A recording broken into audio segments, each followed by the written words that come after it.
we don't take it for granted. Every time we see development partners keeping an eye on what is happening here in Uganda. We also recognize that the EU is an important partner to Uganda, and we intend to maintain and also improve this partnership and this cooperation.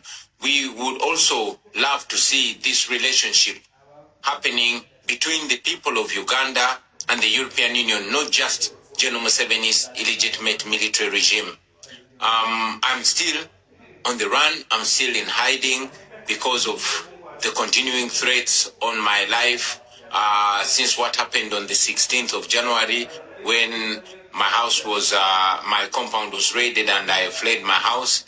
And also the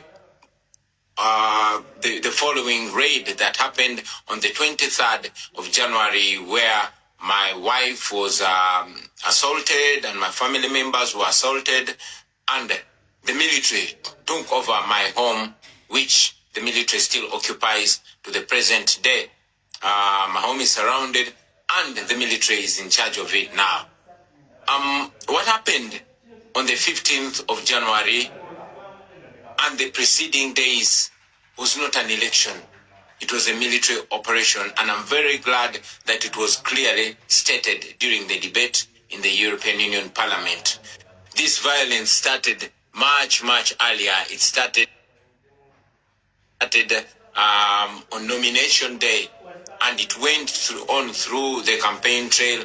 And I'm glad that the resolution mentions in specifics victims like Mesa Chokero, who was shot and killed, and also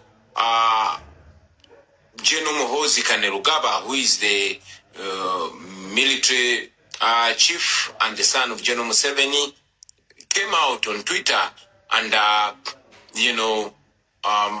mentioned how we killed 22 of our people, and hoping that I would be the 23rd. I must mention, though, that the numbers that he put are much less. Maybe he mentioned or he meant those that he killed personally. Otherwise, the numbers that we have of the victims, of the people that have been killed, are much more than 22. Many civil society organizations were closed down, especially those that are in the area of governance. It was mentioned, and I want to reiterate it again, that the internet was shut down 3 days before the election. Media houses were ordered not to relay the results that were happening and all that was going on ground on the polling stations, to ensure that there's a clear disconnect between what was happening in the polling stations and what was being relayed by the Electoral Commission. I'm very glad that Dr. Sarah Birete is with us today. In this meeting, she was arrested, detained, because she was taking an effort to speak out and educate people, the citizens of Uganda, about the rights and on democracy. Special Forces military barracks, which is run by General Museveni's son, Muhoozi Kainerugaba. Most of our coordinators were arrested, were picked and detained. Some are still in detention, while some were dropped off. These also included officials from our election management committee. So what Mr. Byabakama, the chairperson of the Electoral Commission, relayed was actually completely different from what happened on the grounds. The law requires that there must be coordination in the tallying of the results. That did not happen. The candidates were not given copies of declaration of result forms, and the Electoral Commission simply declared numbers that it did not justify where they were coming from.